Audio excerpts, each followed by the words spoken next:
Paolo, how do you feel meron ko ng launching feel? Ano po yun? Meron ko ng launching mood. Overwhelming and really excited because matagal ko po talagang pinangarap yung ganitong tipong pelikula, lalo na directed by Direk Joel. Which is nakatrabaho ko na rin si Direk Joel before when I was around 17. Saan? Sa dating called Tanga Na. Yes. Okay. Comedy. Comedy. Boyfriend ko din si Billy Crawford. So, boyfriend? Oo. So, dati pa lang, nung nakatrabaho ko si Direk Joel, sabi ko, sana sa future, makatrabaho ko si Direk Joel sa isang leading role. Which is nangyari, a dream come true for me. Really excited. Very, very, very happy. Ilang years ang hinintay mo para magkaroon ng launching? Kasi I'm turning 23, I started showbiz 15, so mag-8 years. So hindi ka naman nainip sa 8 taon na yun na career?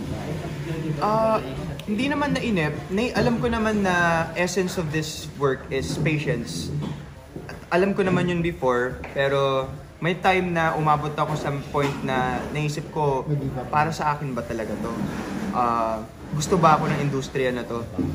Pero somehow, naniwala pa rin ako sa sarili ko, pinagpatuloy ko, and then yung year na kung kailan ko siya, like sinabi ko sa sarili ko na hindi, kailangan kong ituloy. Yun yung year na nakuha ko sa lockdown, which was last year. Na-impress na sa'yo si Direk Joel nung una kanyang makatrabaho, natandaan niya. Talaga po ba? Oo, sabi niya ng Wednesday sa interview namin sa Sule. So dating called Tanga Na, talaga po. Tandaan niya. Crush daw niya ang daddy mo. Gusto ka niyang makatrabaho. Grabe na. Parang marami nang may crush sa daddy niya nung panahon na yun. Halos lahat naman po ata. Ikaw ba, Pao, dumaan ka ba dun sa stage na kahit anak ka ng artista is ang hirap ng pinagmulan mo, yung parang bit player lang halos o ang baba ng role. May experience ka bang ganun nung nagsisimula? Yes.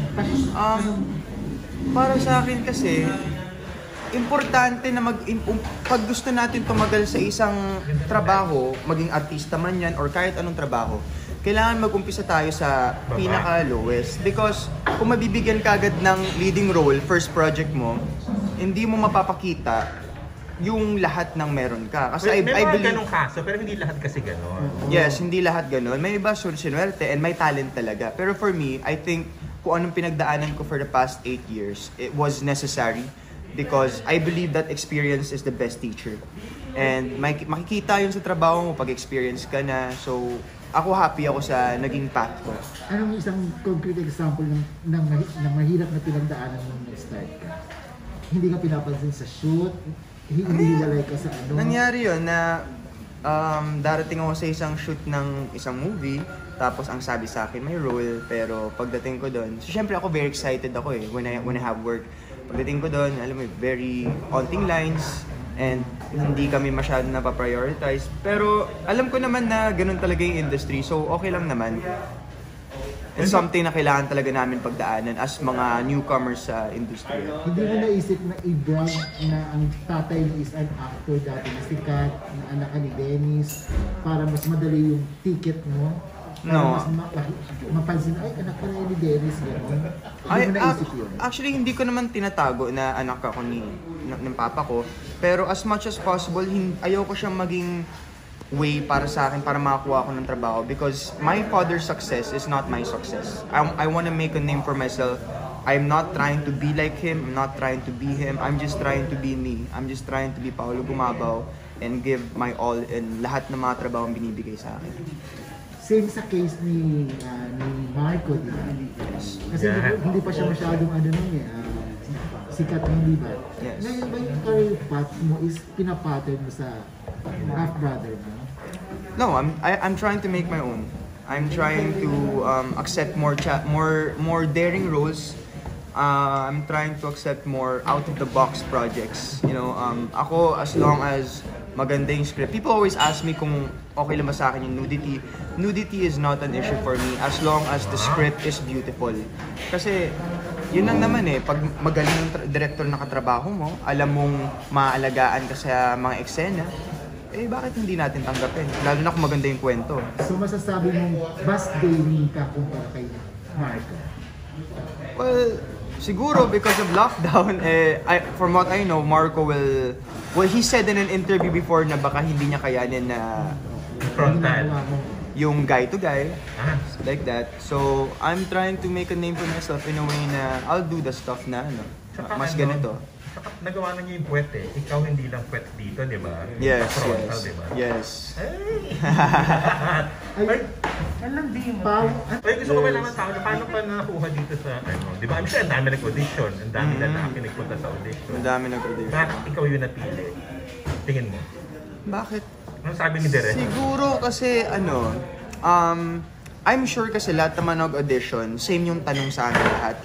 And I think siguro the way I reacted to the question was different compared to the others. Feeling from what I think, others showed inhibitions while answering it. Kahit kaya kasi tinanong sa What akin, was the question? Paolo, kaya mo bang mag-frontal? Tapos sabi ko, direct, God. lahat ng kailangan natin gawin sa eksena, gawin natin para maganda yung pelikula. Yun yung sagot ko. Kaya siguro nakita nila na malakas yung loob ko na gumawa ng mga ganitong klaseng pelikula. Basta sa sagot ko pa lang. Bakit ganun ka comfortable sumagot ng gano'n? At ka-confident? Kailangan natin maging matapang ngayong pandemya na to. Ayun. You know, if you find an opportunity to show what you can do, an opportunity to showcase what you've learned from the past few years of your work, edi ipakita mo na. Huwag ka nang inarte. Tama! Kasi itong trabaho natin pagiging artista, hindi tayo pwede maging maarte sa mga roles natin. Lalo na if you really value the craft. If you really value acting, the craft, magigets mo, may intindihan mo na may mga roles talaga na kailangan natin tanggapin for the sake of the craft. Para mapakita mo yung artistry mo. after this ba, Pao, hindi ka pa ulit gumawa na parang ganito klase o mas detailing pa kasi? Siguro it always depends on the material naman. Which director is working on it, my co-actors, producer. So, ako naman, I don't want to put a limit sa mga trabahong pwede kong tanggapin. Pero yung limit ko lang talaga is kung maaalagaan ako ng production, kung maaalagaan yung pelikula, kung magagawa siya in a way na hindi ka bastos-bastos panoorin. Kung may depth yung pelikula, kung may ibig sabihin, kung hindi lang basta hubad lang. Syempre, pag naghubad ka, you're showing your body. Diba? And minsan hindi natin may iwasan na yun lang yung makikita ng tao. So, yung material kailangan maganda para at least kung maghuhubad ka, mapakita mo na hindi ka lang naghubad, na may saysay. may ano ka, may acting ka. Kasi syempre, let's face it, mas magiging matindi expectations ng tao sa pinakita mo yun. At sa susunod mong gagawin ka, diba? Kasi mas hihigitan parang gano'n. Mas may hihigitan kaya ni Paolo yung susunod. Parang gano'n. Kaya mo bang i-level up ang ginawa mo? Pagdating sa nudity, Iniisip ko, I mean, paano pa masihigatan kung nag-frontal na ako? So I think ito na yan eh. Pero kung hihigatan pa, ano na yun? Oo. kasi baka hanapin na kailangan ng mag-cam. Ay, no. Para higitan. Porn star na to, like. Porn star na. So hindi dapat gano'n, di ba? Oo. Kung ano lang, kung mga ganito, kaya naman. Pero kung mas hihigitan, ano na kaya yung hihigitan, di ba? Acting ang dapat yung higitan sa Acting susunod. lang. Can you say Pao na? Ako naman, I always... Nakita ka ng acting dito. Oo. I always make sure na every project na natatanggap ko. Ako, ganito kasi ako ka-perfectionist sa trabaho ko. Pag napanood ko isang trabaho ko sa isang project, hindi ko nagustuhan, na-frustrate ako, and sinisigurado ko na the next project, kung anong pagkakamali ko dun sa past project ko, babaguhin ko dito sa project na to. So kumbaga, constant yung learning ko, yung improvement. I'm always trying my best. Galing. Okay, mag-invite ka na, Pao. Ayun guys, please watch Lockdown streaming this July 23 on KTX, Upstream, and RAD. Pwedeng in Mandarin ka raw mag-invite. Sabi ni Direk Joy, yung request niya. marunong siya Gusto mag-Mandarin. niyang marinig. First language niya yun. Mandarin. Oh, go! 大家好，你们7月23号已经可以看 Lockdown, directed by Joel Amang. Ano ibig sabihin na? Translate. 大家好, hey everyone, how are you doing? 你们7月 means on July 23 you can start watching Lockdown, directed by Joel Amang.